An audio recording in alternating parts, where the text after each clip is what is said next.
رحم الله من قرأ الفاتحة.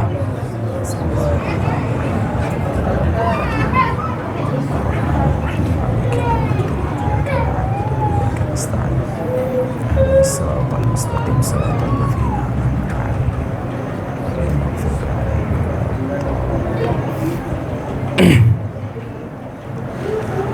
لا حول ولا قوة إلا بالله العلي العظيم. أعوذ بالله من الشيطان اللعين الرجيم. بسم الله الرحمن الرحيم. الحمد لله رب العالمين، والحمد لله الذي نور قلوبنا بمحبة علوية، والحمد لله الذي جعلنا من المتمسكين بولاية المرتضوية،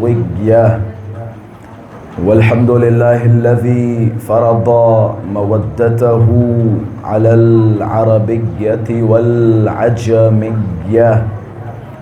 وعلى مبلغ رسالاته الإلهية سيدنا ومولانا ومولى الثقلين جد الحسن والحسين أبي القاسم مصطفى محمد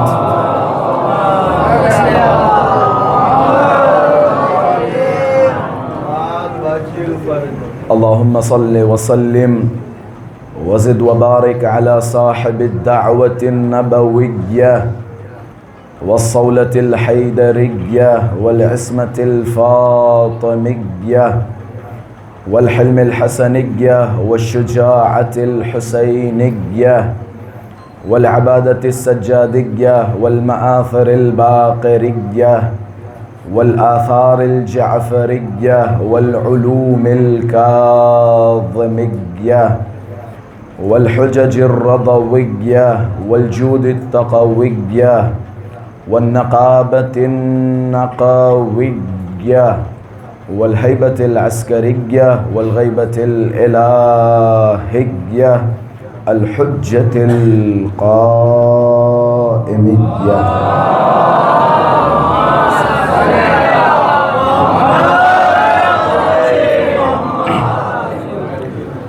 اللهم عجل لوليك الفرج والعافية والنصر، واجعلنا من أعوانه وأنصاره.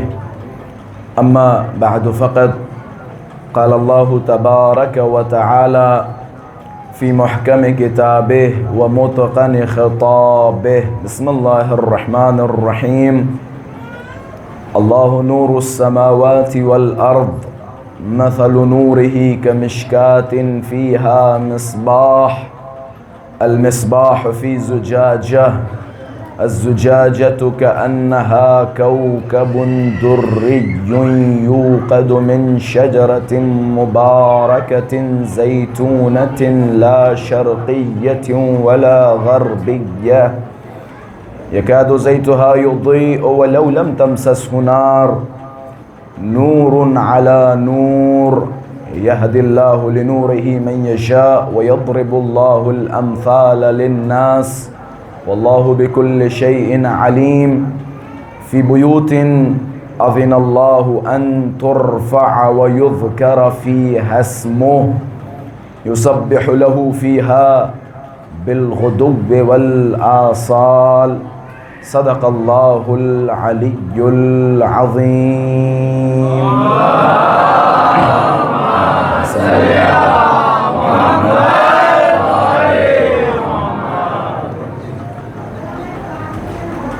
وجود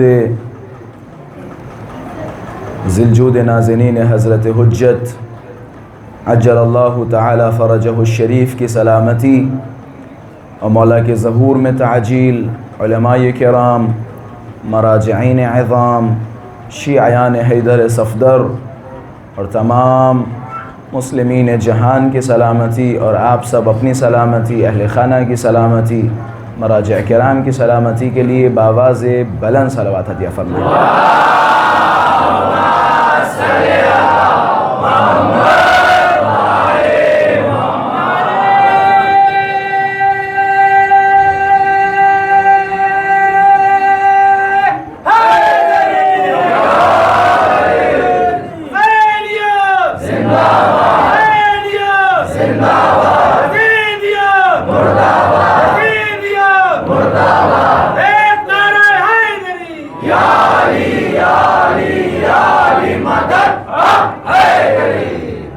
سبحان اللہ۔ پروردگار متعال کی بارگاہ میں دعا گو ہوں، پروردگارہ ہم سب کی تمام عبادتوں کو قبول فرما۔ ہم نے جو بھی ایام اعزاء میں ابا عبداللہ الحسین کے لیے عزاداریاں کی، پروردگارہ ہمارے آنسوؤں کو، ہمارے ماتم کو، ہماری مجلسوں میں شرکت کو اور تمام ان خدمتوں کو جو ابا عبداللہ الحسین کے لیے انجام دی، پروردگارہ اپنی بارگاہ میں قبول و مقبول فرما۔ پروردگارہ تمام شیعیان جہان کی حفاظت فرما، بالخصوص نجف، کربلا، سامرہ، کاظمین، مشہد اور قم کی حفاظت فرما۔ پروردگارہ مملکت اسلامی ایران کی حفاظت فرما۔ پروردگارہ جہاں کہیں بھی مراجعین تشیع اور شیعیان حیدر صفدر ہیں، ان سب کی جان، مال، عزت و آبرو کی حفاظت فرما۔ امام زمانہ عجل اللہ تعالی فرجہ الشریف کے ظہور میں تعجیل فرما۔ ہم سب کو مولا کے اعوان و انصار میں شمار فرما۔ مولا کی سلامتی اور آپ سب تمام عزاداروں کی سلامتی کے لیے ایک مرتبہ اور ہدیہ صلوات ارشاد فرما۔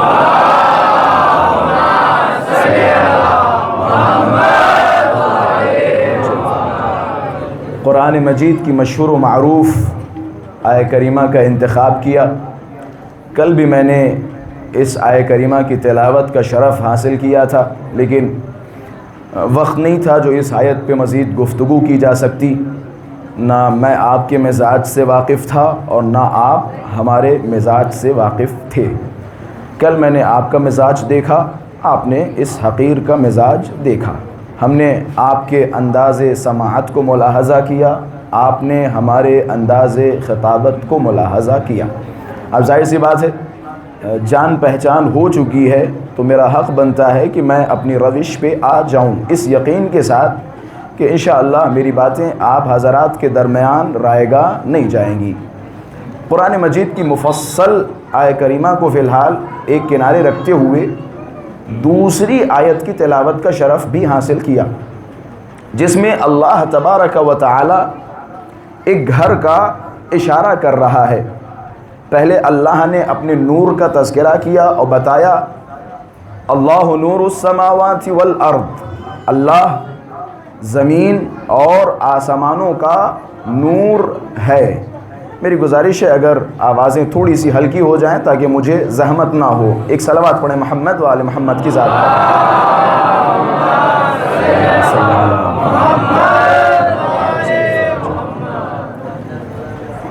انشاءاللہ مجلس کے تقدس کا خیال کیا جائے گا، دونوں طرف سے، خواتین کی طرف سے اور ہمارے برادران کی طرف سے بھی، دونوں کی سلامتی کے لیے بآواز بلند صلوات ہدیہ فرمائیں۔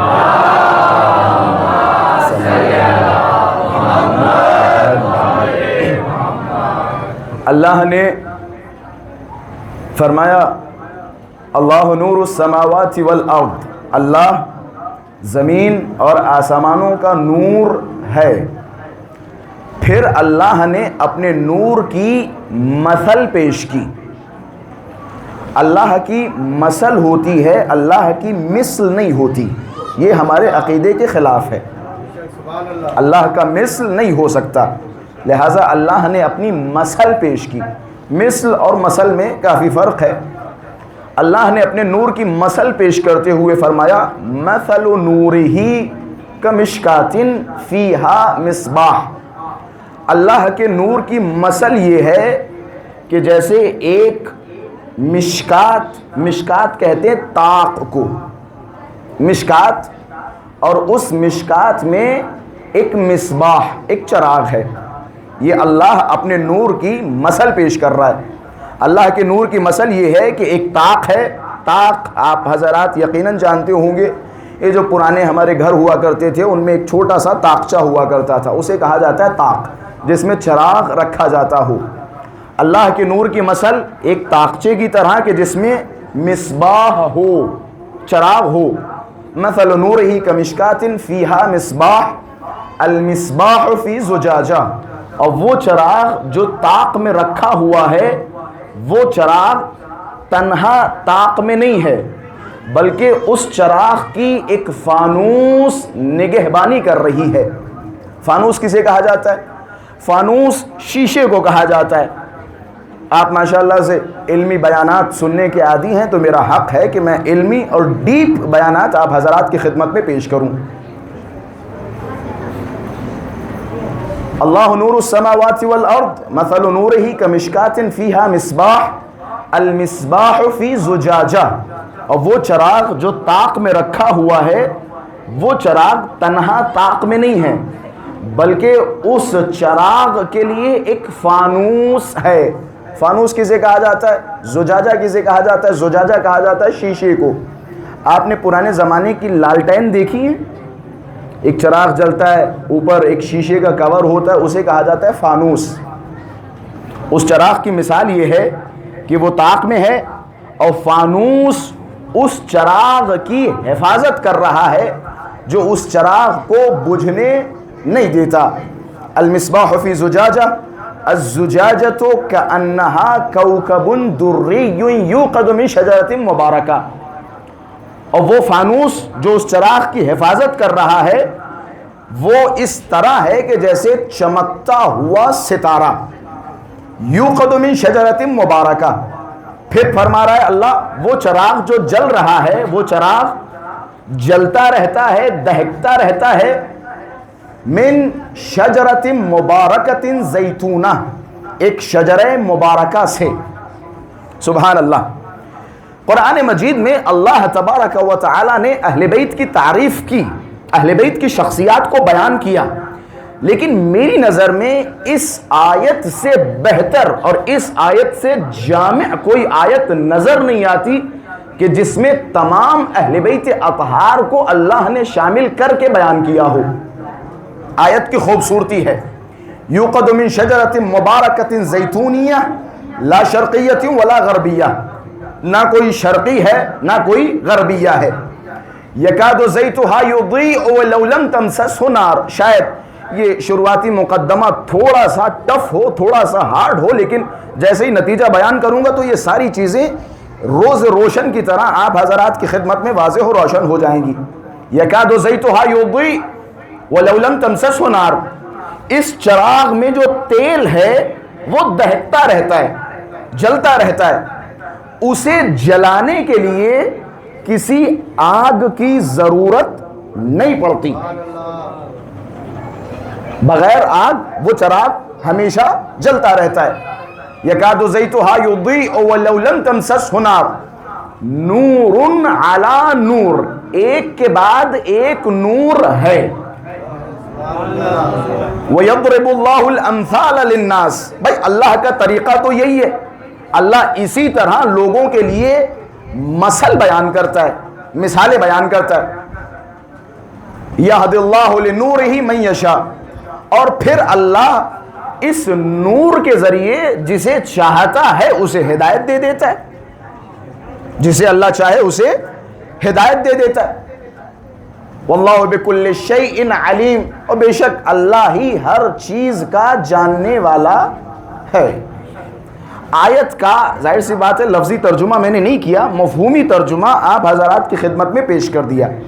اس آیہ کریمہ میں اللہ نے ایک نور کا تذکرہ کیا، پھر ایک مشکات کا تذکرہ کیا، ایک طاق کا، اور اس طاق میں موجود ایک چراغ کا، اور اس چراغ کی حفاظت کرنے کے لیے ایک فانوس کا، اور پھر اللہ نے تذکرہ کیا کہ یہ چراغ تیل سے جل رہا ہے۔ کس تیل سے جل رہا ہے؟ من شجرۃ مبارکۃ زیتونیہ، زیتون کے درخت کے تیل سے یہ چراغ مسلسل جلتا رہتا ہے، اور اس چراغ کو جلانے کے لیے مثال کے طور پہ نہ لائٹر کی ضرورت ہوتی ہے، نہ ماچس کی ضرورت ہوتی ہے، نہ کسی طرح کسی آگ کی ضرورت ہوتی ہے۔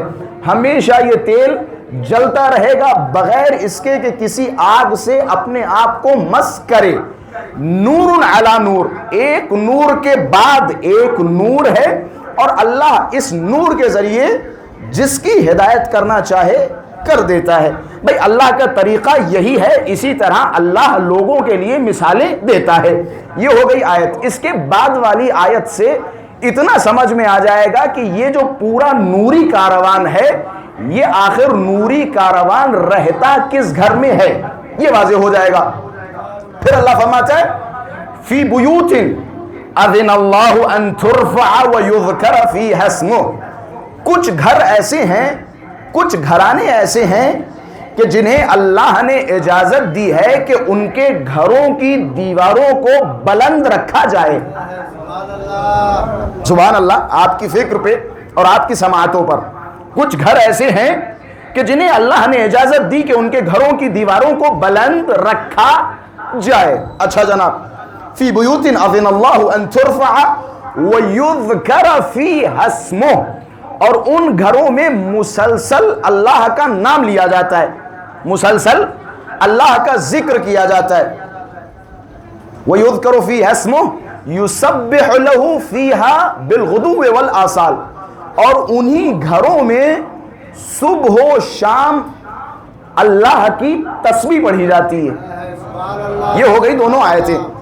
اب میرے خیال سے وقت آ گیا ہے کہ میں تھوڑی سی مقدماتی گفتگو کروں. جناب والا، یہ کس گھر کا تذکرہ ہو رہا ہے؟ کس گھر کو اللہ نے تمام نجاستوں سے بلند و بالا رکھا؟ کون سا وہ گھر ہے کہ جس گھر میں روز و شب اللہ کا ذکر ہوتا ہے؟ یا کون سا وہ گھرانہ ہے کہ جس گھر میں ہمیشہ اللہ کی تسبیح ہوتی رہتی ہے؟ میں ایک چھوٹی سی مثال دے دوں پہنچانے کے لیے. جناب والا، یہ جو دو نمازوں کے درمیان ہم ایک تسبیح پڑھتے ہیں، ذرا غور کیجئے یہ تسبیح آئی کس گھر سے؟ یہ تسبیح جس گھر سے آئی ہے اللہ اسی گھرانے کا ان دونوں آیتوں میں تذکرہ فرما رہا ہے. رسول گرامی کے ایک صحابی رسول گرامی کی خدمت میں آئے. تفسیر زمخشری اور اہل تسنن کی دیگر تمام تفاسیر میں یہ روایت موجود ہے.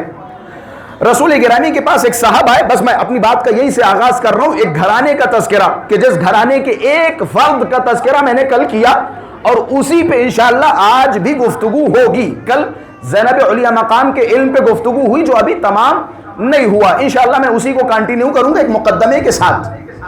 رسول گرامی کے ایک بڑے صحابی رسول گرامی کی خدمت میں آئے اور آنے کے بعد بڑے ادب و احترام کے ساتھ سوال کیا کہ یا رسول اللہ، ای البیوت ہذہ، وہ گھرانے یا وہ گھر کہ جس کا تذکرہ اللہ تبارک و تعالی نے قرآن میں فرمایا، اللہ نے جس گھر کا تذکرہ قرآن میں کیا، یا رسول اللہ بتا بھی دیجئے وہ کون سا گھر ہے؟ رسول گرامی نے فرمایا بیوت الانبیاء، وہ انبیاء کے گھر ہیں کہ جن کے گھروں کی دیواروں کو بلند کرنے کا اللہ نے حکم دیا، اجازت دی، اور ان گھروں میں مسلسل اللہ کا ذکر ہوتا رہتا ہے اور ان گھروں میں مسلسل اللہ کی تسبیح و تقدیس ہوتی ہے. وہ انبیاء کے گھر ہیں. رسول گرامی نے بتا دیا. اب ظاہر سی بات ہے جس طرح کا سوال کرنے والا ہوتا ہے اسی کے مطابق جواب دیا جاتا ہے. جیسا سوال کرنے والا ویسا جواب دینے والا، اسی طرح سے جواب دیا جاتا ہے. سوال کرنے والے کی جس قدر معرفت ہوتی ہے جواب اسے اسی قدر ملتا ہے. انہوں نے سوال کیا وہ گھر کون سے ہیں؟ رسول گرامی نے فرمایا بیوت الانبیاء، وہ انبیاء کے گھر ہیں. بات ختم. ایک صاحب اور تھے، بڑے بوڑھے تھے، بزرگ تھے، لمبی داڑیاں تھیں، رسول گرامی سے محبت کرنے والے صاحب تھے. تاریخ نے ان کا نام لکھا. اب میں ظاہر سی بات ہے یہ ممبر کے کچھ تقاضے ہوتے ہیں اور ممبر کا تقدس ہوتا ہے، بعض نام اس ممبر سے اچھے نہیں لگتے. یہ ممبر علی و آل علی کے لیے ہے، بعض نام اس ممبر سے اچھے نہیں لگتے. نام ہے روایات ہیں، لیکن ظاہر سی بات ہے اس ممبر کا تقدس کا خیال رکھتے ہوئے میں ان ناموں کو اس ممبر سے لینا پسند نہیں کرتا. ایک صاحب کھڑے ہوئے، میں نے لفظ بزرگ استعمال کر دیا، میرے خیال سے اسی سے آپ کو پہنچ جانا چاہیے تھا. ایک بزرگ کھڑے ہوئے کہ یا رسول اللہ، اب ظاہر سی بات ہے ایک محاورہ ہے اردو زبان میں، چور کی داڑھی میں تنکا، جسے شک ہوتی ہے وہ ظاہر سی بات ہے اب ان کے پیٹ میں کھولن مچی ہوئی ہے. رسول گرامی نے بتا دیا بیوت الانبیاء، وہ انبیاء کے گھر ہیں. جواب لے کے چلے جاتے، ضرورت کیا تھی کسی بات کو کھودنے کی. لیکن انہیں پتا ہے کہ رسول گرامی کچھ تو چھپا رہے ہیں، کچھ تو چھپا رہے ہیں. اب انہیں جوش چڑھا، رسول گرامی کی خدمت میں گئے اور کہنے لگے یا رسول اللہ، کیا آپ نے جو جواب دیا وہ مکمل جواب ہے؟ رسول گرامی نے فرمایا میں نے جواب دے دیا، آپ جا سکتے ہو. لیکن وہی بات ہے اب ان کے دل میں تو کچھ چل رہا تھا. وَأَشَارَ إِلَى بَيْتِ عَلِي وَفَاطِمَةَ، انہوں نے سر کھجاتے ہوئے علی و فاطمہ کے گھر کی طرف اشارہ کیا، اور اشارہ کرنے کے بعد فرمایا کہ یا رسول اللہ کیا یہ گھر بھی انہی گھروں میں سے ہے؟ بھائی تمہیں سوال نہیں کرنا چاہیے تھا، تم جواب لے کے چلے جاتے، مسکراتے ہنستے، کہتے چلو شکر ہے اور گھروں کا تذکرہ نہیں ہوا، لیکن بار بار جب سوال کر رہے ہو یا رسول اللہ کیا علی و فاطمہ کا گھر بھی انہی گھروں میں سے ہے کہ جن کے گھروں کی دیواروں کو بلند کرنے کا حکم دیا گیا، جن گھروں میں مسلسل اللہ کا ذکر ہوتا ہے، جن گھروں میں مسلسل اللہ کی تسبیح و تقدیس ہوتی ہے؟ اب جیسے ہی سوال کیا، اب ظاہر سی بات ہے رسول گرامی کا اب حق بنتا ہے کہ اس کا جواب دیں۔ جیسے ہی سوال کرنا تھا رسول گرامی کے چہرے پہ مسکراہٹ آئی، حضرت نے یہ نہیں فرمایا کہ یہ گھر بھی انہی گھروں میں سے ہے، بلکہ فرمایا بل من افاضلها، کہ یہ گھر نہ صرف یہ کہ انبیاء کے گھروں میں سے ہے بلکہ تمام گھروں میں سب سے افضل اگر کوئی گھر ہے تو وہ علی و فاطمہ کا گھر ہے۔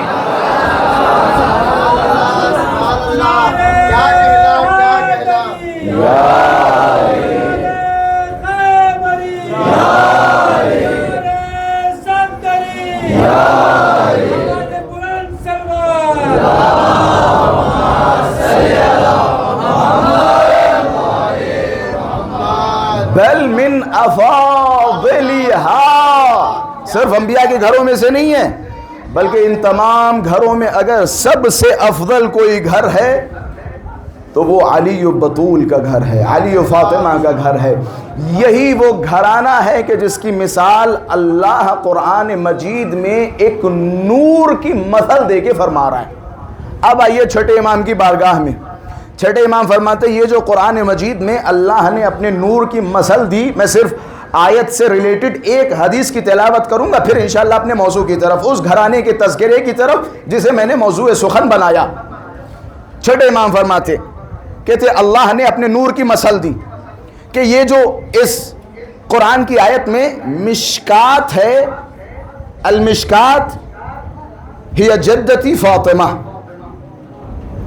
اس آیت کریمہ میں طاق سے مراد ہماری جدہ فاطمہ ہے، مصباح هو الحسن والزجاجہ هو الحسین، یہ جو چراغ سے مراد ہے وہ حسن مجتبیٰ کی ذات ہے، والزجاجہ اور فانوس سے جو مراد ہے وہ امام حسین شہید کربلا کی ذات ہے۔ یعنی جناب سیدہ کو کیا بیان کیا گیا؟ طاق۔ طاق کسے کہا جاتا ہے؟ طاق کسے کہا جاتا ہے؟ جس میں چراغ کو جگہ ملے۔ میں الفاظ کو بدل کے کہوں، طاق کہتے ہیں چراغ کی پناہ گاہ۔ قرآن کی آیت ہے، مولا کے الفاظ ہیں، میرا صرف ایک تجزیہ ہے جو اپنے الفاظ میں آپ کی خدمت میں قرآن اور حدیث کو پیش کر رہا ہوں۔ طاق میری جدہ فاطمہ کی ذات ہے، مصباح حسن مجتبیٰ کی ذات ہے، زجاجہ حسین شہید کربلا کی ذات ہے۔ یعنی اس تین جملے کا نتیجہ یہ نکلتا ہے کہ وہ ذات جو مصباح اور زجاجہ کے لیے پناہ گاہ ہے، وہ ذات جو پناہ دینے والی ہے، یا میں الفاظ کو تھوڑا سا اور بدلوں، اسی آیت میں جائیے، امامت کا بھی تذکرہ ہے، نبوت کا بھی تذکرہ ہے، لیکن طاق کسے کہا گیا؟ جناب سیدہ کی ذات کو، یعنی پناہ گاہ کس کی ذات ہے؟ جناب سیدہ کی ذات ہے۔ تو میں یہ جملے کہہ سکتا ہوں امامت اور نبوت کی پناہ گاہ کو زہرا کہا جاتا ہے۔ الفاظ میں اگر تھوڑی بہت کمی رہ گئی ہو تو آئیے جناب والا میرے ساتھ حدیث قصہ کی طرف آئیے۔ جناب سیدہ کو میں نے دعوے کے ساتھ کہا کہ جناب والا امامت اور نبوت کی پناہ گاہ، پناہ دینے والی ذات کس کی ہے؟ جناب صدیقہ کی ذات ہے۔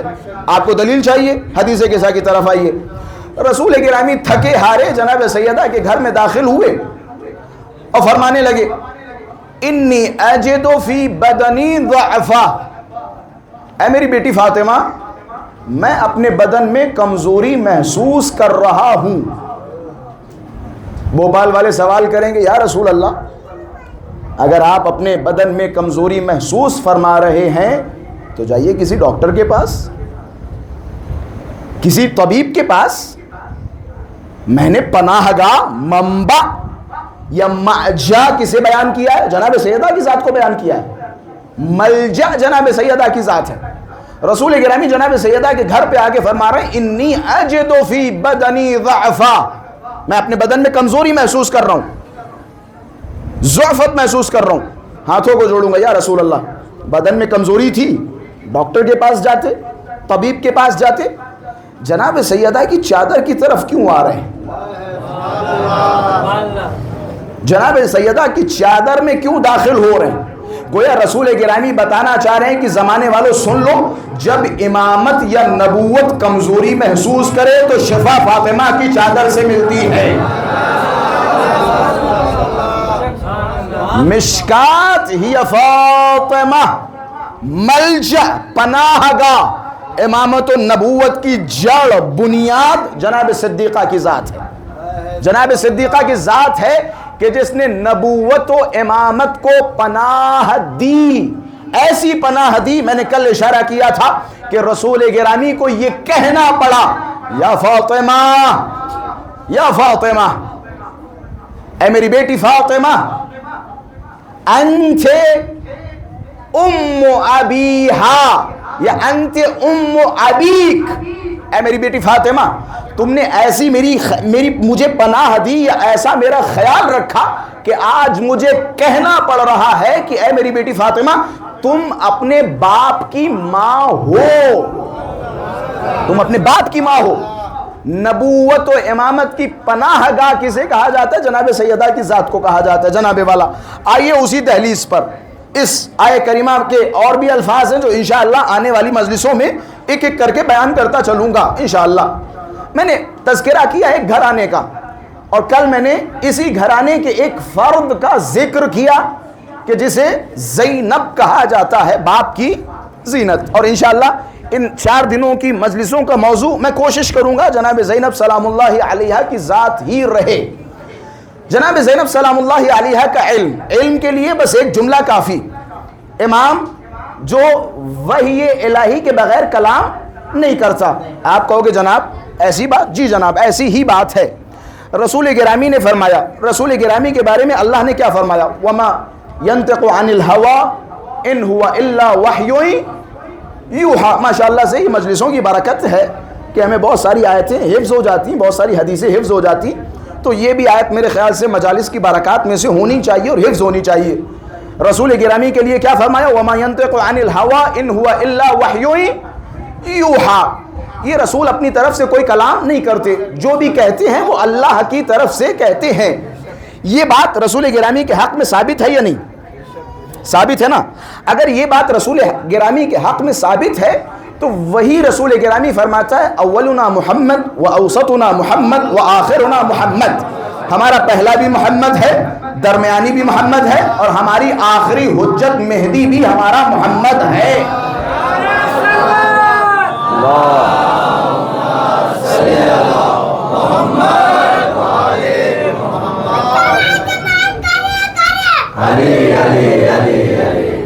تو اس کا مطلب تو یہ ہوا نا کہ جناب والا جو صفات محمد مصطفیٰ میں پائی جاتی ہیں وہ ساری کی ساری صفات اہل بیت اطہار میں پائی جاتی ہیں۔ اب اگر امام سجاد کوئی لفظ کہیں تو گویا یہ لفظ صرف امام سجاد کے دہن مبارک سے نہیں نکلا، بلکہ یہ لفظ رسول گرامی کے دہن مبارک سے نکلا، اور جو لفظ رسول گرامی کے دہن مبارک سے نکلے وہ لفظ یقیناً جبرائیل کے دہن مبارک سے نکلا، اور جو لفظ جبرائیل کے دہن مبارک سے نکلا ہو طبعاً وہ لفظ اللہ تبارک و تعالیٰ کے دہن مبارک سے نکلا۔ تو یہ گواہی جو امام سجاد کی ہے، یہ گواہی در حقیقت امام سجاد نہیں بلکہ خدا کی گواہی ہے زینب علیہ مقام کے حق میں۔ ٹھیک ہے، یہ بات اپنے ذہنوں میں رکھیں، یہ گواہی صرف امام کی نہیں بلکہ اللہ تبارک و تعالیٰ کی ہے۔ کس کے حق میں؟ زینب علیہ مقام کے حق میں۔ کل میں نے علم لدنی کا تذکرہ کیا۔ علم لدنی کسے کہا جاتا ہے؟ علم لدنی وہ علم جو خدا کی طرف سے ہو، جس میں تھرڈ پارٹی کی کوئی شرکت نہ ہو، ڈائریکٹ خدا کی طرف سے علوم آئے، اسے علم لدنی کہا جاتا ہے۔ امام سجاد کی گواہی کیا تھی زینب علیہ مقام کے حق میں؟ یا عمہ انت بحمد اللہ عالمۃ غیر معلمہ وفہمۃ غیر مفہمہ. اے میری پھوپھی زینب، الحمدللہ الحمدللہ، آپ ایک ایسی عالمہ ہیں کہ جسے کسی نے سکھایا نہیں. آپ ایک ایسی عالمہ ہیں جسے کسی نے پڑھایا نہیں. آپ ایک ایسی عالمہ ہیں جو کسی سے کچھ پڑھنے نہیں گئی. یہ آپ کی تعریف ہے. اچھا جناب، یہ ہو گئی جناب زینب کی ذات. میں نے علم پہ مختصر گفتگو کی تھی. علم غیب جناب زینب سلام اللہ علیہا بھی بیان کیا تھا. معاملہ یہ ہے کہ جناب جس گھر کا میں تذکرہ کر رہا ہوں یا جس گھرانے کی میں بات کر رہا ہوں، اس گھرانے کی کیفیت کچھ یہ ہے کہ جب کسی نے ابوالفضل عباس پہ انگلی اٹھائی کہ جناب والا ابوالفضل عباس کا علم کیسا تھا، کم تھا یا زیادہ تھا، جیسے ہی انگلی اٹھائی تو امام صادق گواہی دیتے ہوئے نظر آئے. امام صادق نے فرمایا ان العباس ابن علی، یا ایک اور روایت ہے انہو زق العلم زقہ، یہ آل محمد کے گھرانے کا امتیاز ہے. پوری کائنات میں آپ چلے جائیے، اگر بھوپال میں کسی بچے نے اسکول میں شرکت کی ہوگی تو اسے ڈگری ملے گی، اسکول میں شرکت کی ہوگی تو اس کے پاس علم ہوگا، کالجز میں شرکت کی ہوگی تو اس کے پاس کالج کا علم ہوگا یا ڈگری ہوگی.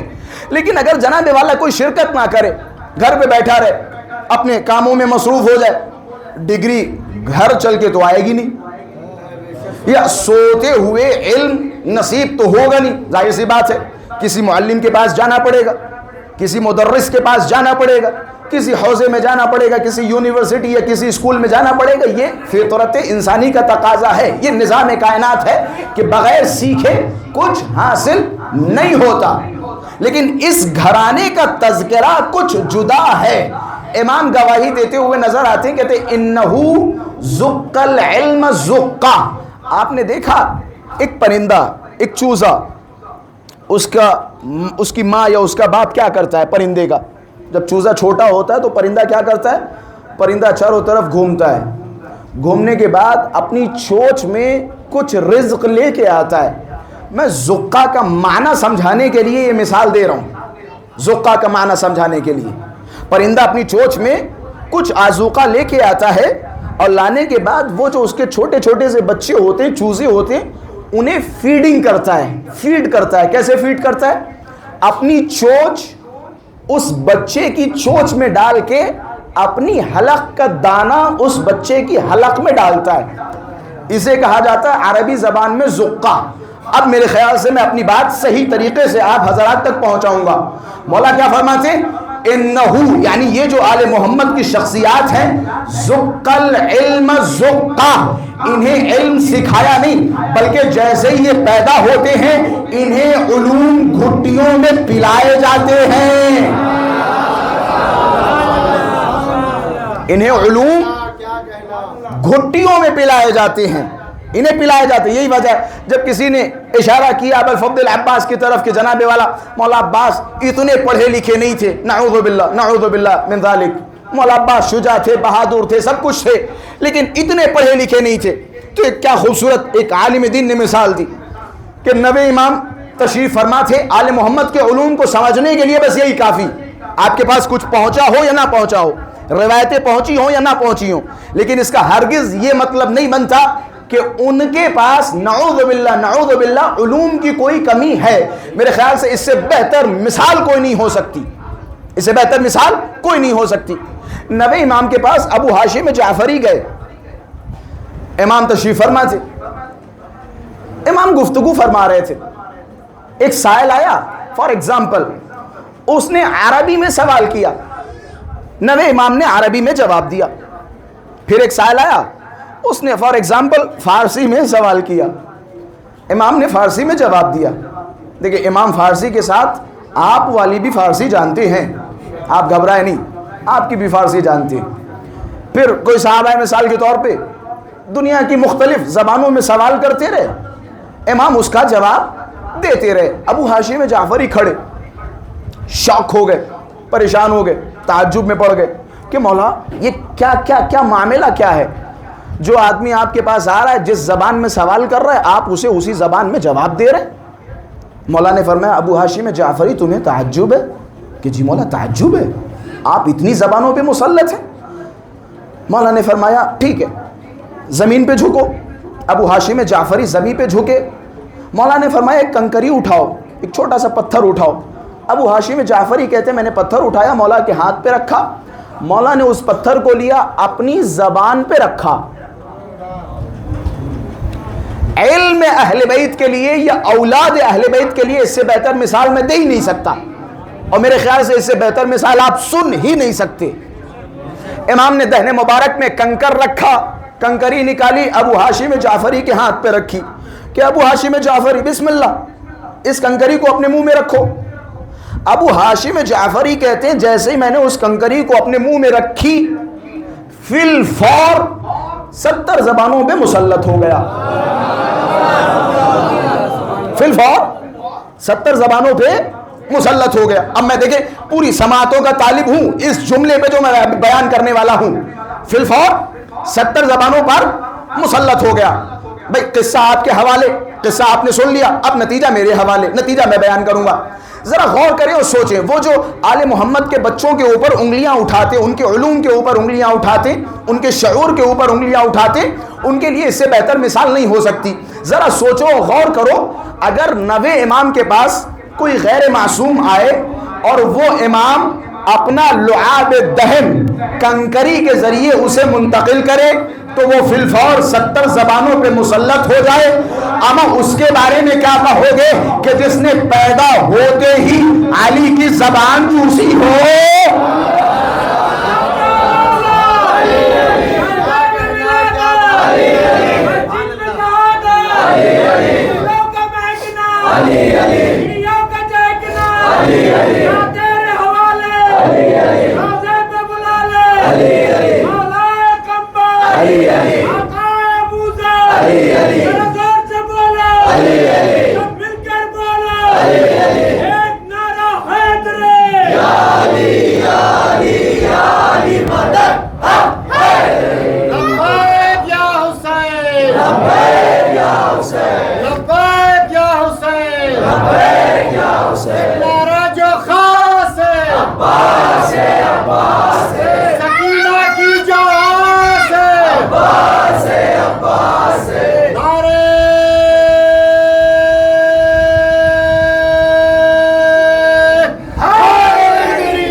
قابل غور بات ہے یہ نہیں؟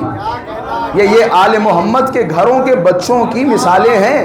اما غیر معصوم اگر کنکری کے ذریعے امام کا لعاب دہن اس کے منہ میں پہنچے وہ 70 زبانوں پہ مسلط ہو جائے، اما جن شخصیات نے پیدا ہوتے ہی علی و حسن و حسین کی زبانیں چوسی ہوں، ان کے علم کا کمال کیا ہوگا، کیا کمال ہوگا؟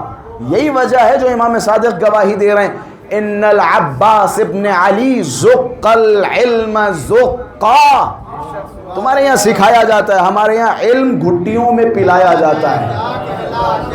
یہ آل محمد کا گھرانہ، یہ اہل بیت ہے، اہل بیت۔ جناب زینب علیہ مقام کا علم کی طرف میں نے تھوڑا سا اشارہ کیا تھا۔ جناب زینب کا علم، یزید سے جناب زینب سلام اللہ علیہ آنکھوں میں آنکھیں ڈال کے کہہ رہی یزید تو کیا سمجھ رہا ہے، تو نے سب کچھ ختم کر دیا، تو بہت مطمئن بیٹھا ہے، تو بہت مطمئن بیٹھا ہے۔ جناب زینب سلام اللہ علیہ فرما رہی ہیں تیرے دن الا قلیل، مگر یہ کہ تھوڑے بچے ہیں۔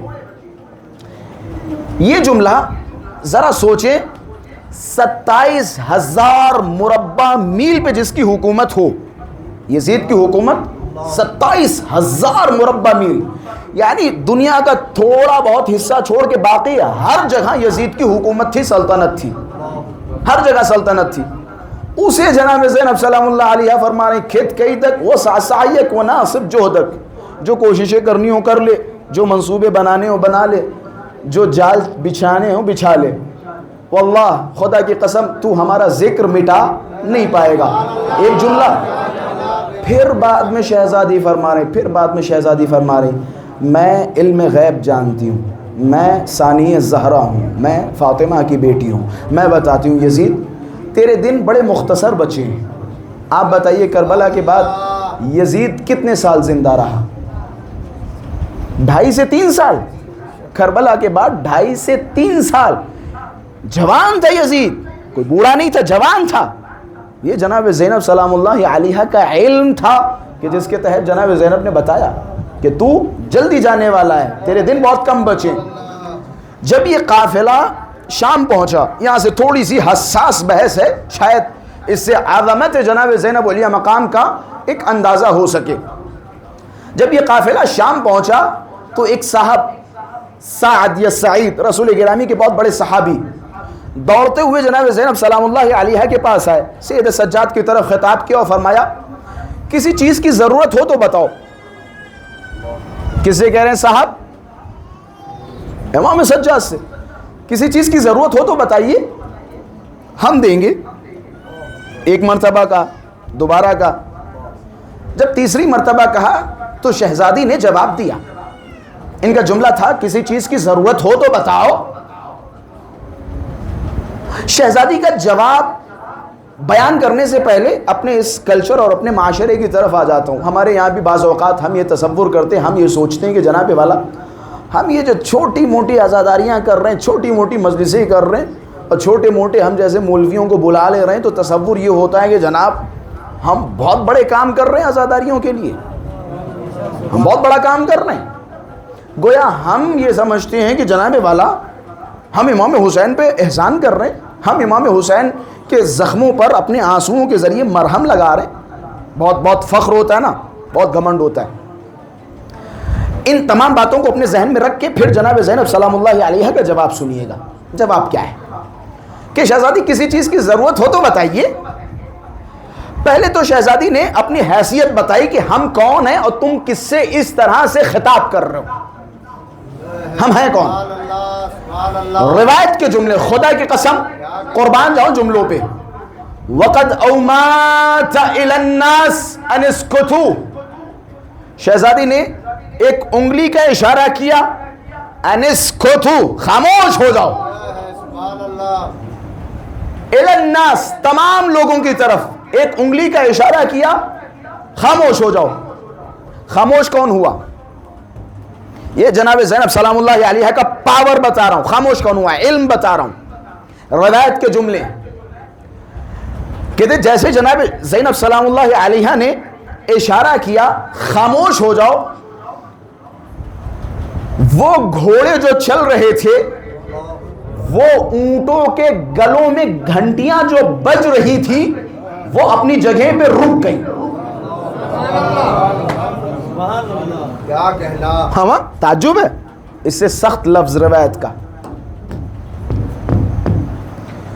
یا زینب یا زینب یا زینب روحی لک الفدا۔ صرف گھوڑے نہیں رکے، صرف جانور اپنی جگہ پہ نہیں رکے۔ یہ ہارٹ بیٹس دیکھتے ہیں، اوپر نیچے ہوتی ہیں۔ روایت کا لفظ خدا کی قسم کہتے جب زینب سلام اللہ علیہا نے انگلی کا اشارہ کیا تو جانور تو رکے ہی رکے، وہ نفس یا وہ سانسیں جو اوپر نیچے ہو رہی تھی وہ ایک جگہ پہ ٹھہر گئیں۔ لفظ ہے روایت کا، ایک جگہ پہ ٹھہر گئیں۔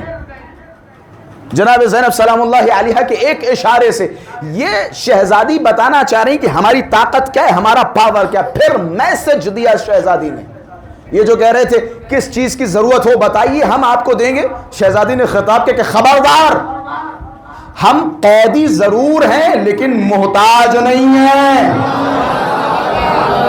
قیدی ہیں لیکن محتاج نہیں ہیں۔ ہمیں محتاج نہ سمجھنا، ہم نے انگلی کا اشارہ کر کے تمہیں بتا دیا ہمارا پاور کیا ہے، ہماری طاقت کیا ہے۔ اما اگر ہم چاہیں تو آسمان کو زمین پہ لا سکتے ہیں، زمین کو آسمان بھیج سکتے ہیں۔ یہ ہماری طاقت ہے، یہ ہماری طاقت ہے۔ خبردار یہ الفاظ اپنے واپس لے لو، ہم محتاج نہیں ہیں، قیدی ہیں لیکن محتاج نہیں ہیں۔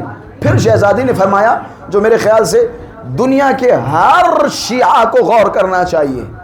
شہزادی نے فرمایا اے سعد یا سعید، تم اپنے درجات یا اپنی ترقی کے لیے ہماری خدمت کرنا چاہو تو کرو، اپنی ترقی کے لیے ہماری خدمت کرنا چاہو کرو، ہم پہ احسان کرنے کی کوشش نہ کرنا.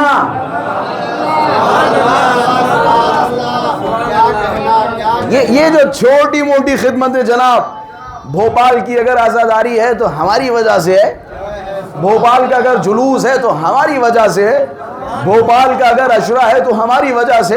اما جب تم نہیں تھے تب بھی عزاداریاں تھیں، تم ہو تب بھی عزاداریاں ہیں، آپ نہیں رہو گے تب بھی عزاداریاں رہیں گی. میرے خیال سے اس سے بڑا تو جملہ ہو ہی نہیں سکتا. بعد حسین جب زینب علیہ مقام نے یزید کے دربار میں عزاداری برپا کر دی ہو، یزید کے دربار میں جب عزاداری کی اجراء ہوئی ہو، عزاداری برپا ہوئی ہو، تو ہماری اور آپ کی حیثیت کیا ہے، ہماری آپ کی اوقات کیا ہے. یہ جو ہم کہا کرتے ہیں کہ جناب والا امام حسین نے مدد مانگی، یقیناً امام حسین نے مدد مانگی، لیکن اس میں ایک راز ہے. میں نے وعدہ کیا تھا کہ باتیں ادھر ادھر کی نہیں ہوں گی، جو بھی بات ہوگی قرآن و حدیث کے سائے میں ہوگی، تاریخ کے سائے میں ہوگی. امام حسین نے یقیناً مدد مانگی. اب ظاہر سی بات ہے بھوپال کے یہ ایرانی حضرات میرا گریبان پکڑیں گے، سوال کریں گے جناب آپ نے ایسی بات کیسے کر دی، ذمہ داری کے ساتھ کی. امام حسین نے روز عاشوراء ایک آواز بلند کی تھی. امام حسین کی آواز کیا تھی؟ ہمارے بچوں کو یاد ہے، حل من ناصر ینصرنا، ہے کوئی جو میری مدد کرے. ہاں بھائی، امام حسین نے مدد مانگی تھی. جناب زینب سلام اللہ علیہ فرما رہی ہے ہم قیدی ضرور ہیں، محتاج نہیں ہیں، تم اپنی ترقی کے لیے ہماری خدمت کرنا چاہو کرو، ہم پہ احسان نہ کرو. امام حسین مدد مانگ رہے ہیں، قصہ کیا ہے؟ میں تو کہہ رہا ہوں کہ جناب والا امام حسین اصلاً مدد کے محتاج نہیں تھے، کسی کی مدد کے محتاج نہیں تھے. آپ کا کیا کہنا ہے؟ نہیں تھے محتاج، نہیں تھے محتاج. ہم ملائکہ چاروں طرف سے کھڑے، حجنہ کھڑے، یوسف، زکریا، نوح، آدم صفے لگا کے کھڑے، یا ابا عبداللہ الحسین، بس آپ ایک اشارہ کیجئے، اشارہ کیجئے، ہم لڑیں گے، آپ اشارہ کیجئے. ملائکہ دانت پیس رہے ہیں، انبیاء کھڑے رو رہے ہیں. موسیٰ کا حال برا ہے، عیسیٰ پریشان ہے، ابراہیم پریشان ہے، اسماعیل پریشان ہے، اسحاق پریشان ہے. یا ابا عبداللہ الحسین اجازت دیجئے. میرا مولا فرمان نہیں، یہ تمہاری جنگ نہیں ہے، ہماری جنگ ہے، انسانوں کی جنگ ہے. کربلا ہمیں معجزات کے ذریعے نہیں لڑنی ہے. اگر معجزے کے ذریعے لڑنی ہوتی تو میرے بچے اصغر کی مسکراہٹ کافی تھی. معجزے کے ذریعے نہیں لڑنی، معجزے کے ذریعے نہیں لڑنی. اجنہ صفے لگائے کھڑے ہیں، یہ معارف کربلا، معارف عاشورا ہے. اجنہ صفے لگائے کھڑے، یا ابا عبداللہ الحسین ہمیں اجازت دیجئے، اجازت دیجئے. میں نے روایتیں پڑھی، خدا کی قسم، اجنہ امام حسین کے پاس آئے روتے ہوئے، بلبلاتے ہوئے کہ مولا ہم آپ کو اس طرح سے قتل ہوتا ہوا نہیں دیکھ پائیں گے، مولا اجازت دیجئے.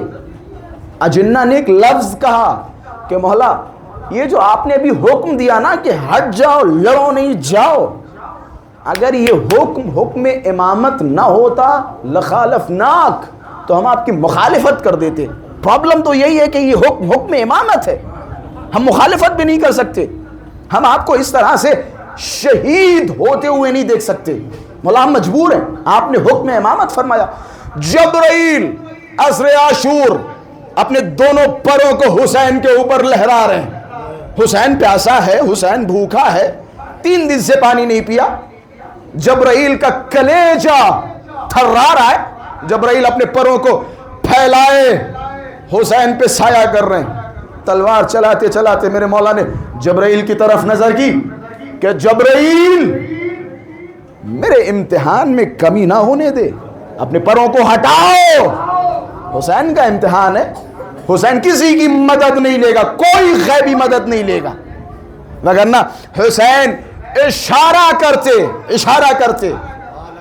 سبحان اللہ، حسین اشارہ کرتے وہ کیا یہ جو پانی کے لیے بچے تڑپ رہے تھے، پانی خود حسین کے پاس آتا؟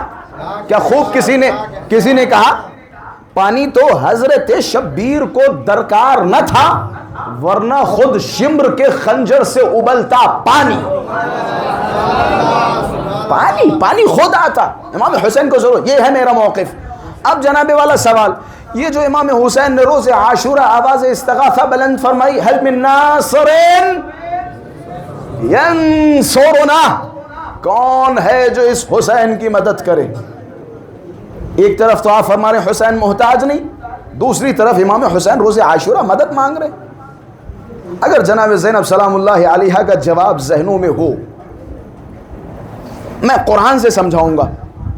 قرآن میں اللہ تبارک و تعالی ایک مقام پہ فرماتا ہے من ذا الذی یقرض اللہ قرضا حسنا، تم میں سے کون ہے جو اللہ کو قرضہ دے؟ سبحان اللہ۔ مسلمانوں کی توحید گڑبڑائی نہیں؟ اللہ کو قرضہ، عقیدہ توحید کے خلاف ہے یہ نہیں؟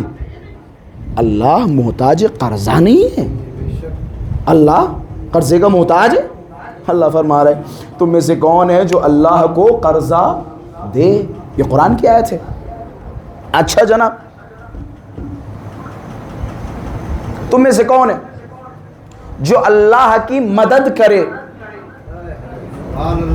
یہ بھی قرآن کی آیت ہے۔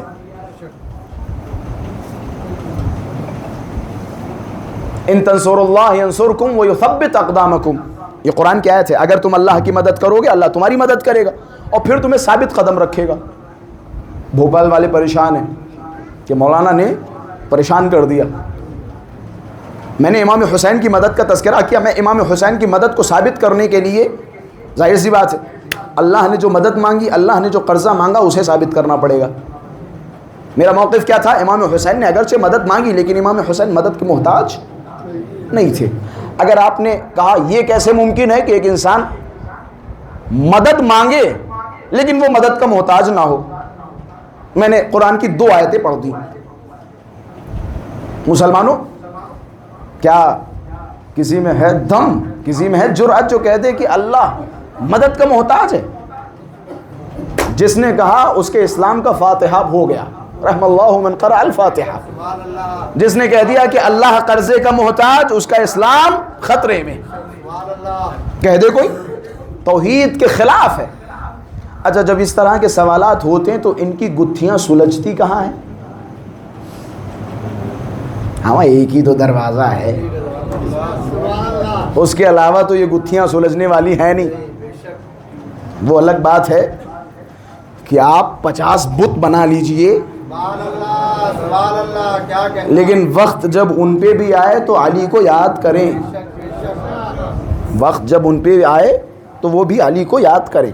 اچھا جناب، حضرت امیر نہج البلاغہ میں اسی حوالے سے فرماتے ہیں، حضرت امیر نے انہی 2 جملات کی وضاحت کی۔ یہ جو اللہ نے قرآن میں قرضہ مانگا، یہ جو اللہ نے قرآن میں مدد مانگی، اس کا مطلب کیا ہے؟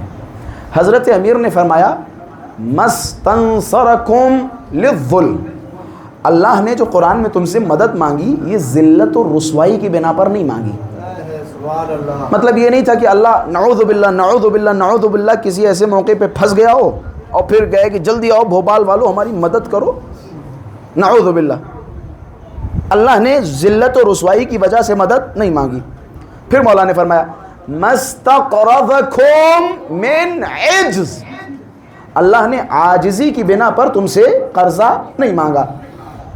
مولا نے ان دونوں جملوں کا خلاصہ یہ کیا کہ جناب اگرچہ اللہ نے مانگا لیکن یہاں ضرورت یا محتاج دینے والا ہے، لینے والا نہیں۔ آپ نے پہلی مجلس میں ثابت کیا کہ آپ علمی باتیں پسند کرتے ہیں، لہٰذا میں مجبور ہو کے علمی باتیں آپ حضرات کی خدمت میں عرض کر رہا ہوں۔ معارف حقیقی اہل بیت، میں لفاظی کے ذریعے فضائل پڑھنے کا عادی نہیں ہوں۔ جب ہمارے پاس زیارتوں کا اور نمی دنم کتابوں کا انبار ہو تو ہمارے اور آپ کے اور کسی ذاکر کے ٹوٹے پھوٹے الفاظ کی ضرورت ہی کیا ہے؟ جب معارف ہمارے پاس بھرے پڑے، ہمارے پاس زیارت جامع کبیرہ اٹھائیے، دیکھیے فضائل اہل بیت، ہمیں کون ذاکر کیا بیان کرے گا، کیا بیان کرے گا؟ جہاں تمہاری زبانیں اور عقلیں رکتی ہیں وہاں اہل بیت اطہار کے الفاظ شروع ہوتے ہیں۔ مولا امیر نے فرمایا یہ جو اللہ نے تم سے مدد مانگی یہ ضرورت کی بنا پر نہیں مانگی، یہ جو اللہ نے تم سے قرضہ مانگا یہ احتیاج یا محتاجی کی بنا پہ نہیں مانگا، بلکہ یہاں محتاج دینے والا ہے، لینے والا نہیں۔ یہاں محتاج مدد کرنے والا ہے، مدد لینے والا نہیں۔ یہ قاعدہ مولا نے سمجھا دیا۔ مثال کے طور پہ اللہ نے کہا نماز پڑھو، ٹھیک ہے، کہا کس نے نماز پڑھو؟ اللہ نے کہا۔ اب آپ کہو کہ جناب اللہ ہماری نماز کا محتاج ہے، کوئی کہہ سکتا ہے؟ کوئی کہہ سکتا ہے؟ اصل میں نماز کا محتاج ہے کون؟ کون ہے؟ ہم ہے نا۔ میری بات سمجھ گئے نا؟ وہ جتنی بھی مثالیں تھیں ان کے لیے ایک مثال میں نے یہ پیش کی، مانگی نماز اللہ نے، لیکن اصل نماز پڑھنے کا محتاج ہے انسان۔ پڑھو گے تو ثواب ملے گا، نہیں پڑھو گے تو آپ کے لیے وہاں آمادگی ہے، آپ کا استقبال کرنے کے لیے وہاں ملائکہ کھڑے، لمبے لمبے ڈنڈے ہوں گے اور بہترین طریقے سے آپ کا استقبال ہوگا۔ اگر پڑھو گے تو فائدہ تمہیں ملے گا۔ تو اللہ تو محتاج نہیں، لیکن اللہ نے تم سے نماز کا مطالبہ کیا۔ میرے خیال سے میں 10 باتیں کر سکتا ہوں، لیکن 10 باتوں کو چھوڑ کے صرف ایک مثال۔ روز عاشوراء امام حسین نے فرمایا حل من ناصر ینصرنا، ہے کوئی جو میری مدد کرے؟ مدد کرنے والوں کے نام گنیے: جون، وہب قلبی، حبیب ابن مظاہر، میں دھیرے دھیرے آخری نام لینے جا رہا ہوں، مسلم بن اوسجہ، سعید، حر،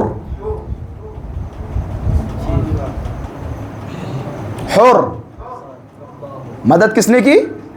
حر نے۔ مانگی کس نے مدد؟ پہنچے نہیں پہنچے؟ پہنچانا پڑے گا۔ مدد مانگنے والا کون ہے؟ حسین۔ مدد کرنے والا کون ہے؟ حر۔ مدد ہوئی کس کی؟ اما جو رات میں لعنت اللہ علیہ ہو، صبح ہوتے ہوتے علیہ السلام ہو جائے۔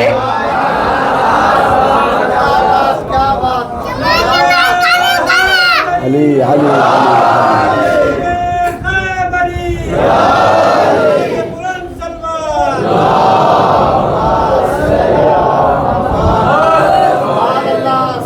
بات واضح ہوئی ہے نہیں واضح ہوئی؟ مدد حسین نے مانگی، مدد کی کس نے؟ حر نے۔ امام حسین کو کیا فائدہ ہوا؟ حر گئے امام حسین کے ساتھ جا کے شہید ہو گئے۔ اگر حر نہ جاتے 72 کی جگہ 71 شہید ہوتے، امام کو تو شہید ہونا ہی تھا۔ حر نے کیا کیا؟ حر نے در حقیقت اپنی مدد کی، اپنی مدد کی۔ یہی تو جناب زینب سلام اللہ علیہ سمجھانا چاہ رہی تھی، ہم قیدی ہیں، مجبور نہیں ہیں، محتاج نہیں ہیں۔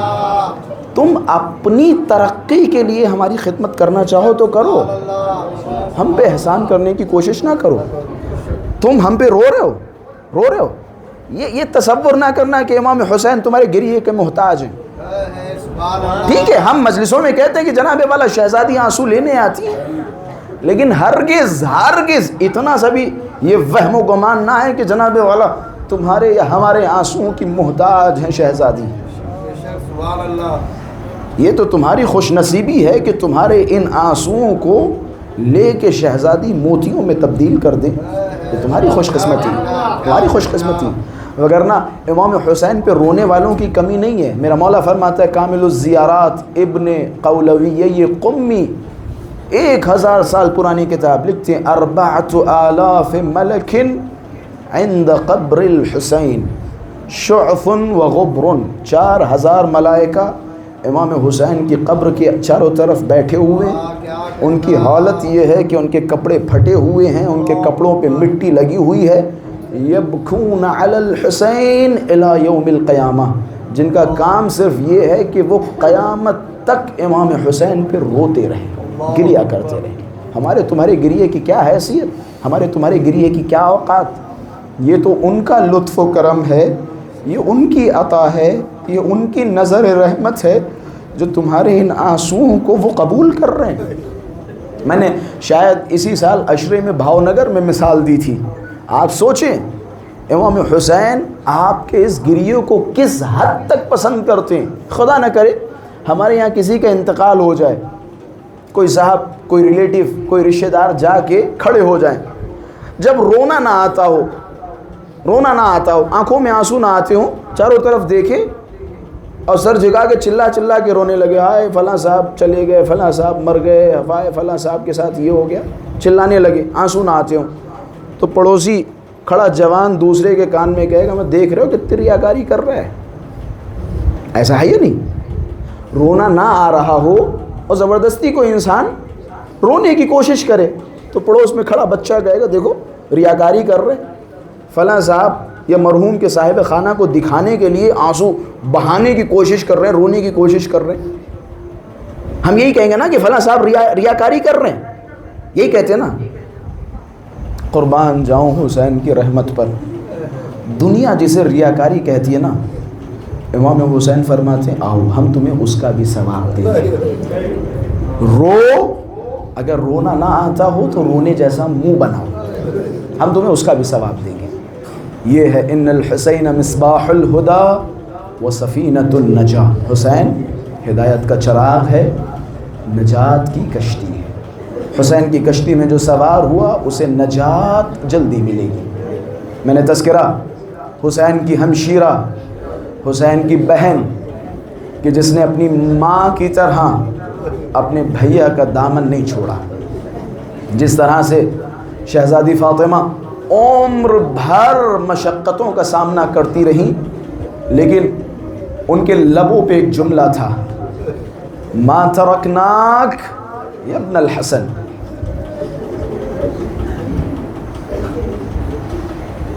ما ترکناک یا علی ابن ابی طالب, اے علی ابن ابی طالب میں آپ کو چھوڑوں گی نہیں.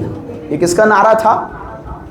جناب زہرا سلام اللہ علیہا کا. مصائب میں 2 سے 3 منٹ پڑھوں گا لیکن احساس کرا کے مصائب کے 2 جملے. جناب صدیقہ اور جناب زینب سلام اللہ علیہا دونوں میں ملتی جلتی صفات پائی جاتی ہیں. جناب زینب کو ہم کہتے ہیں ثانیہ زہرا. زہرا کا ایک عمل کیا تھا؟ زہرا کا ایک عمل یہ تھا کہ آخری لمحات تک زہرا نے علی کا دامن نہیں چھوڑا. جب جناب صدیقہ سلام اللہ علیہا دروازے کے پیچھے کھڑی ہوئیں, باغیان مدینہ نے دروازے میں آگ لگائی. دروازہ جب جلنے لگا ایک لائی آگے بڑھا, اپنے نحس پہر سے در فاطمہ پہ لات ماری. دروازہ فاطمہ کے پہلو پہ گرا, پہلو شکستہ ہوا. فضا آئی, اے فضا محسن شہید ہو گیا. فضا میری پسلیاں ٹوٹ گئیں. بس میں شہزادی کے مصائب نہیں پڑھنا چاہ رہا تھا لیکن جملے آ گئے. فضا میری پسلیاں ٹوٹ گئیں. جیسے فضا نے سنا نا, فضا نے جیسے ہی شہزادی کو اٹھانے کی کوشش کی, ایک جملہ فرمایا کہ اے فضا این ابا الحسن, ذرا مجھے یہ بتاؤ علی کہاں ہیں؟ جعل الحبل فی عنقہ ویجر الیہ.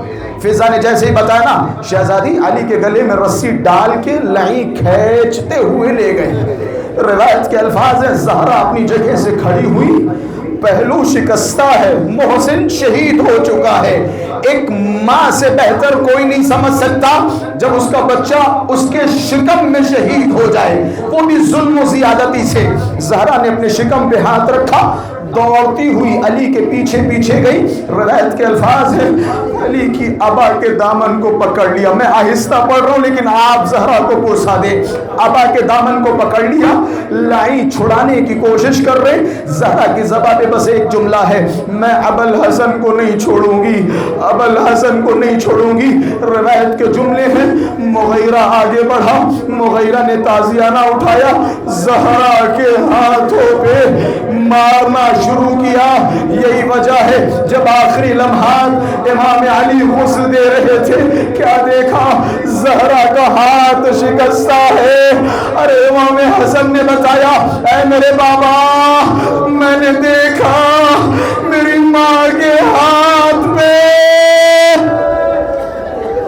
اللہ اکبر, اللہ اکبر. بس میں زینب کی طرف رب دے رہا ہوں. یہ ماں ہے کہ جس نے اپنے امام کو نہیں چھوڑا. دوسری طرف بیٹی ہے کہ جس نے اپنے امام کو کربلا میں نہیں چھوڑا. امام حسین جب شمر ملعون خنجر چلاتا جاتا ہے, زینب تڑپتی جاتی ہے, اے میرے بابا علی ذرا نجف سے آئیے, شمر کے خنجر کو روکیے. زینب تڑپ رہی ہے. زینب نے اپنے بھیا حسین کو نہیں چھوڑا. 11 محرم آئی. 11 محرم کو جب سب کو اسیر کیا گیا, ہاتھوں میں ہتھکڑیاں ڈالی گئی. مقتل کے جملے ہیں, ساری سیدانیوں نے اپنے اپنے بچوں پہ گرایا. لیلا نے اپنے آپ کو اکبر کے اوپر گرایا. ام رباب نے اپنے آپ کو اصغر کے اوپر گرایا. اب جیسے ہی زینب نے 2 ننھے لاشوں کو دیکھا, ایک اون کا لاشا ہے, ایک محمد کا لاشا ہے. روایتیں کہتی ہیں زینب نے اون محمد پہ گریہ نہیں کیا, حسین کے لاشے پہ اپنے آپ کو گرایا. حسین کے بدن سے لپٹ گئی, حسین کو رونے لگی. کوفہ پہنچی, جب سارے سر شام پہنچی, جب سارے سر دیے گئے, تبرکات دیے گئے, زینب نے جیسے ہی اون محمد کے سروں کو دیکھا خاموش ہو گئی. اون محمد کے سروں کو نہیں لیا, لیکن جیسے ہی حسین کے سر کو دیکھا دوڑ کے حسین کے سر کو آغوش میں لیا. ایک جملہ فرمایا, اے میرے بیٹے آن, اے میرے بیٹے محمد, تجھ پہ رونے کے لیے تیری ماں زندہ ہے. میں اس پہ روؤں گی جس کی ماں نہیں ہے. بس ایسا نہ رہو, آخری جملہ میرا گریہ اس پہ ہوگا جس کی ماں نہیں ہے, لیکن ایک ماں ہے جس کا کلیجہ بچوں کے لیے تڑپتا ہے. روایت کے جملے ہیں, جب یہ لٹا ہوا قافلہ مدینے پہنچا نا, عبداللہ قریب آئے. عبداللہ نے ہاتھوں کو جوڑا کہ اے زینب, میں نے سنا ہے کہ تو نے اون محمد پہ گریہ نہیں کیا, اون محمد پہ نہیں روئی. زینب نے تسلی کے ساتھ عبداللہ کو بٹھایا کہ عبداللہ ذرا بتا, میں حسین پہ گریہ کرتی یا اون محمد پہ گریہ کرتی؟ ارے اس پہ گریہ کرتی جسے 12 ضربوں میں مارا گیا, یا اون محمد پہ گریہ کرتی؟ مقتل کی کتابیں کہتی ہیں جب زینب تھک ہار کے بیٹھ گئی, اپنے گھر میں پہنچی, کہتے زینب کی آنکھوں کی روشنی ختم ہو گئی تھی. دیوار کا سہارا لے کے 2 ننھے مسلوں کو اٹھایا. آخر ماں کا بھی کلیجہ ہے, کہتے مسلوں کو اٹھایا, ایک اون کا مسلح, ایک محمد کا مسلح, دونوں مسلوں کو کلیجے سے لگایا. اے میرے بیٹے محمد, اے اون, تیرے بغیر ماں کا جینا دشوار. اے بیٹے مجھے معاف کرنا, یہ ماں تجھ پہ رو نہ سکی, یہ ماں تجھ پہ آنسو نہ باز.